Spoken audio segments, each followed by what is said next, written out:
My name is Mahi and welcome back to my channel Make, Build and Grow. Today we will be learning about volcanoes. Have you ever seen lava up close? You might think that you can't because lava is very dangerous. Today we are going to be learning about volcanoes. Do you know what a volcano is?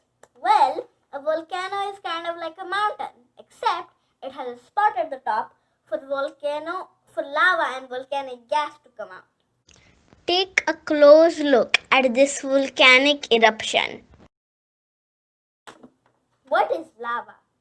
Well, as you know, when lava is under the Earth's surface, it is called magma. Magma is hot melted rock that is underneath the Earth's surface. And when it erupts and comes to the ground, it destroys everything in its path. And that is when it is called lava. What does erupt mean? Erupt is when the pressure builds up and then the magma comes up and goes to the ground. But it is called lava. Have you ever seen a real volcanic eruption? Well, if you have, that's great. But today, we are going to do a small experiment that will show you what a real volcanic eruption looks like. So, let me tell you everything you're going to need. You're going to need vinegar in a glass jar, baking soda. Instead of taking a glass jar, we made a clay mountain here.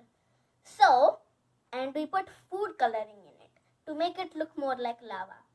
Now, just observe closely what happens when I add the baking soda. It erupts like a real volcano.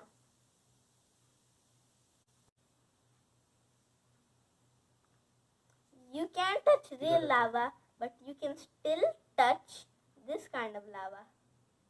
How can we compare this to a real volcano?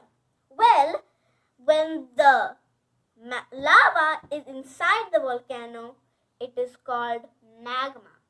But when the pressure increases and the magma comes out and hits the Earth's surface, it is called lava. I hope you had fun making this incredible science project. If you like this science experiment, please do try it at your house. If you like this video, please subscribe to my channel and keep in touch.